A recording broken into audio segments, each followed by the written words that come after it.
Welcome, Damo. Hello, Jim and Bill and Rabsy. Didn't they hear my magnificent rap? No, and they don't want to either. I'll do it again later for you. I don't think that'll happen. That photo you sent around last night, Jim, that did the rounds of my social media groups and my friends. And Bill, I heard you critique the get-up of Jim. Yeah. Oh, the jacket, the leather jacket. He had a big night there too at the track, didn't he? Oh, yeah. And then it moved into St. Patrick's Day today, and there was a St. Patrick's Day reveller who caught up with him this morning. This is Eyewitness 3. Uh-oh.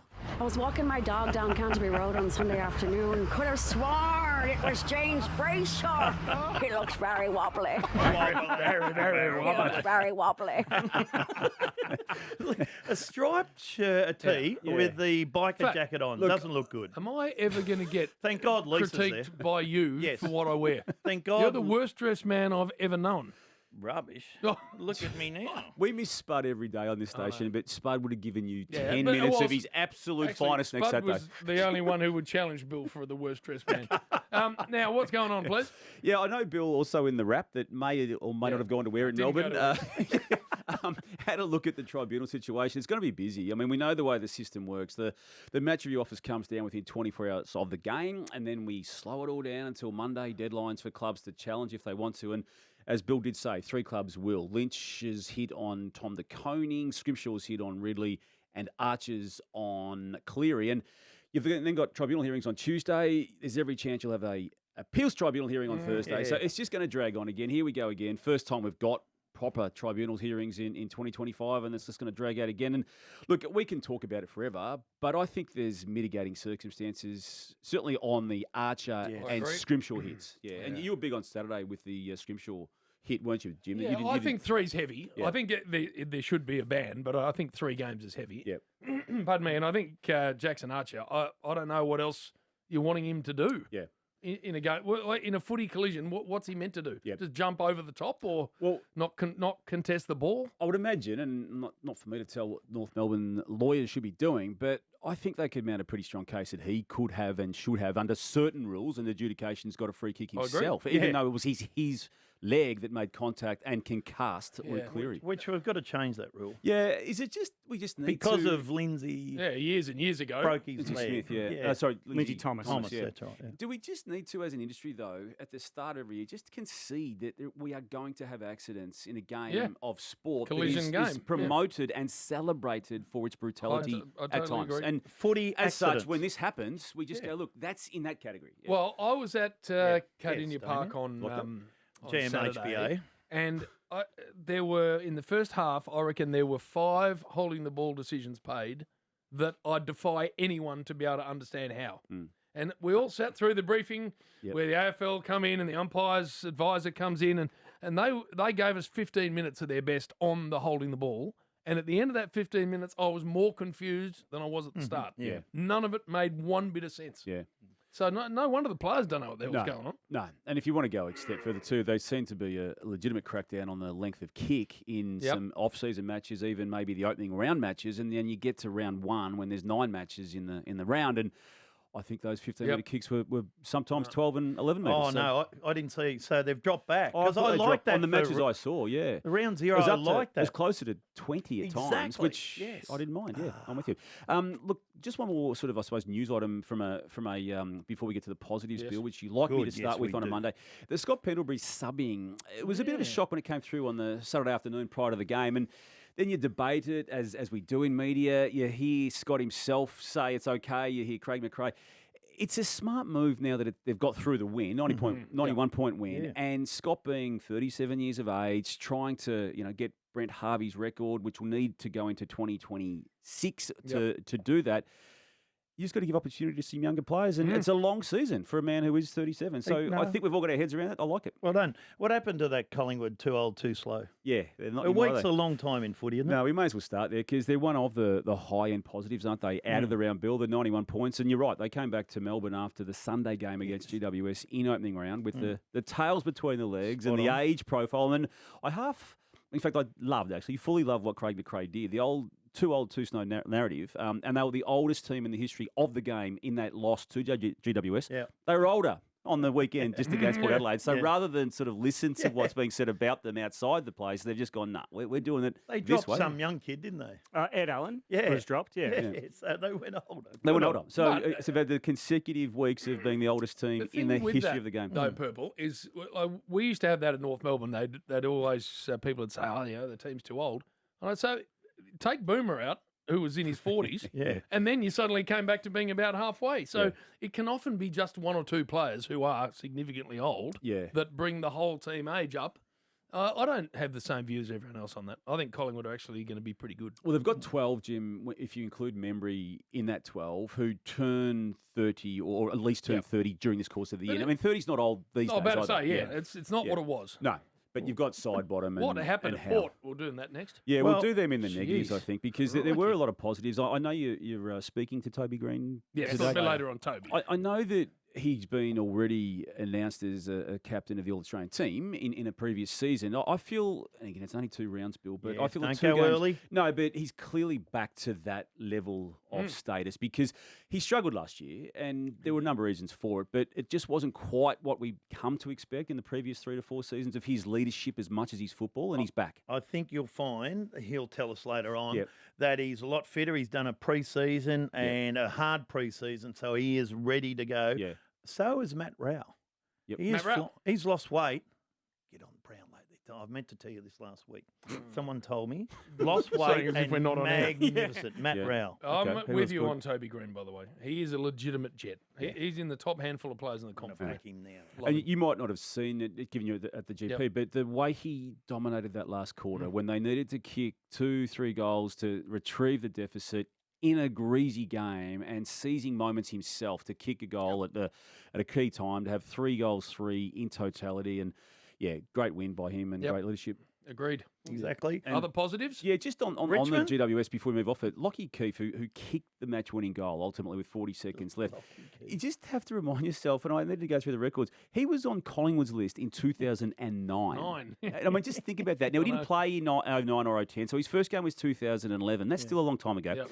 We know that he missed 2 matches, 2 years officially with a drug ban. That's right. And then missed another year on top of that. So there were 3 consecutive seasons he did not play a game of footy. And here he is in 2025, in his 17th year on an AFL club list, bobbing up, kicking the most unlikely or becoming the most unlikely of match winners Exactly. in a key game. It's Good a great on story. him. No, Yeah. agreed. Good on him. Richmond? Yeah, well, I love that. they were, again, also in the positives, weren't they? And we discussed that, Jim, didn't we, on Saturday, what they did against Carlton. It's really put them on the back foot. Massive response required by the Blues, Bill, come Thursday against Hawthorn. But, Geez, they've gone back quiet, onto the, haven't they? back onto They the positives. cancelled things everywhere here, Yeah. there. So they've been very quiet, the Blue Baggers. They did, but I loved. We're speaking about leadership of Toby Greene there. I loved what Toby Nankervis. So Yes. the 2 Tobys, Big are Nank. the 2 best leaders out of the round 1. We're off to a break because we've got the negatives and a few more positives too.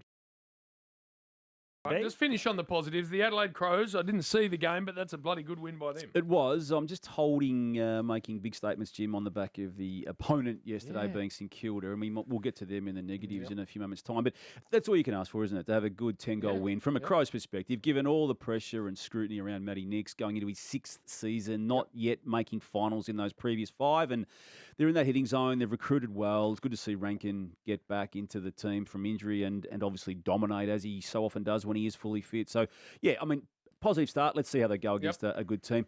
We'll bounce it around. Brisbane Lions, look, they went through a final series last year. They had their first final, as we know, at the Gabba, beat Carlton, then had to travel to Sydney, then Melbourne, and then win a grand final in Melbourne. Started this season with not being able to train through the cyclone bill, the weather event in Queensland. Had to go to Sydney to go and play their first game, which was the game after the postponed game the previous week. And then they had, obviously, Charlie Cameron pull out before the game with a calf injury, lost Lohman early, had the situation with Starcevic with a concussion late, and found a way. Just found a way. And I thought it was pretty accurate what Chris Fagan said post-match, that it's right up there. Outside, obviously, winning a premiership with anything that they've done under his watch. And they're just a thoroughly professional team, doing it without great impact from Lachie, Neil as well. And they just find a way. The worry, just not to sign off on the Starcevic aspect, it's the 3rd concussion in 12 matches for him. He had one in the preseason. Bill wouldn't have played opening round had it not been postponed Yep. and had one last year too, midway through against the Crows. So that's 3 inside 12 matches. It is going to be a very tight run for me, one of the least relevant awards that we hand out in our game, the NAB Rising Star, because there are some legitimate stars, Sam Lawler being one of them. But I don't think I've seen a more comfortable debut than Levi Ashcroft. Yeah. Absolutely looked like he played 150 games. Yeah, it did, didn't it? And it's no surprise to anyone who's watched him during that junior career and then also knowing what his brother was able to do inside 2 seasons of football, winning a Norm Smith and also experiencing 12 months on the sidelines with a knee within that period. So, yeah, he's right up there too, isn't he, when that comes to that. And it's just why they're going to still be thereabouts again, even without Joe Danaher. Exactly. Gold Coast, again, a bit similar to Adelaide, just had to go and do what they did. But again, they did do it. They did do it. So, and I'm as critical as anyone about Gold Coast. But again, beating West Coast the way they did in the form. Their highest win ever. Yeah. Yep. 87 points. You know, I've joined up as a member. Yeah. You're taking credit? Yep. Right. I keep getting emails. What about the other one the other day where Dimmer's going to ship off? He's going to take off. He's depart. I saw that headline. Yeah. What was it? You He's getting on a boat and they're the new sponsors. Right, okay. So some nice work there. Rabsy used the word meritorious before. I'm going to use that, does that mean? On Western Bulldogs for their win against North Melbourne without all their key players. We know who they were. Bontempelli, Jones, Jamara Ugle-Hagan, Treloar, Waitman. Yep. They lost a couple in the run as well. O'Donnell went down with a knock. We talked before about Cleary going down, but they found a way. So I know they started favourites and they would have wanted to win, but they did. And North had every reason to, I think, be a chance in that particular game. We'll get to some negatives, Bill. The Carlton situation we did touch on, but it's a disastrous start, particularly when you add the last 9 games of last year where they lost 7 of those games last year. And the only wins were against North Melbourne and West Coast within that 9-match period. So you throw this first game of 2025 into that. That's 8 of 10 losses in that stretch. And until they bounce back, unfortunately for them, they're going to be lumped with their problems of last year coming into 2025. And got Hawthorn Thursday night. Yeah, really Wowee. Yeah, well, my wife has changed to a North Melbourne. Yeah, she just changed. Yep, she said, jumped off. if we lose this game, I am never barracking for Carlton again.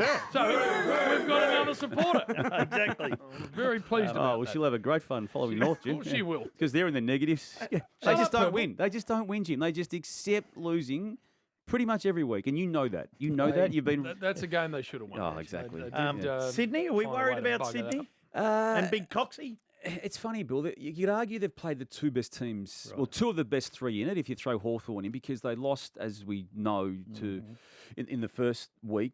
So I feel they're thereabouts, but yeah. Anyway, And they've lost 2. Tom McCartan, how long do you leave him up for? I think he abandoned it in that game. Righto. He found himself back, and I think that's where he may stay now. And they got Freo over there this week. Yeah. I mean, mind you, they are going better than Fremantle on exposed form out of round 1. St Kilda Footy Club, dreadful start. Yeah. Yep. Dreadful start from Ross Lyons boys against the Crows. And it's just hard to get enthused about where they are at. Obviously, Josh Battle choosing to leave the club. There's other players who would have liked to have left had they not been in contract. Got some injuries. And that has to be factored into any conversation around them. But the narrative attempts publicly, Jim, over the off-season about being young and just stick with us, and then the club buying into that, and again, stability word that clubs like to use, and adding 1 more year to 2 years that Ross has already got. There's just, right now, hard to see any great white light coming for that footy club. No, their supporters would be very disappointed. Yep. Freo have got to get themselves healthy. That's their biggest problem, because their best 22 is a very good 22. Yeah. What happens beyond that, I'm not sure about. I think they fall away But pretty not heavily. every club gets their best 22. Well, I know, Fat, but they never do.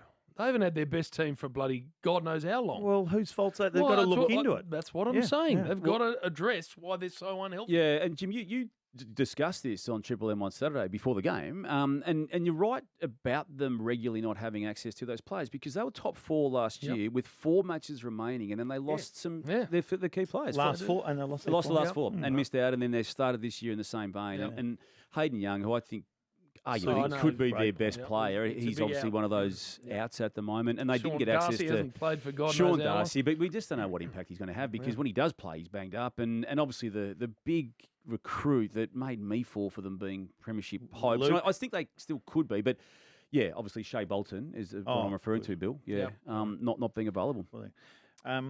Barley Smith, did you give him a positive? No. I didn't in the run. He deserves it. You know, it was nice. Jimmy Bartell, number 3, giving his jumper to him. That was nice. And Bailey, I believe, had asked him to do that some time ago. So there's obviously a bond there. Fat joined us on Saturday. We weren't. Does he remember? We weren't not sure. Not. When? We weren't sure what sort of nick you were going to be. You're having limoncellos. Let's just have a listen.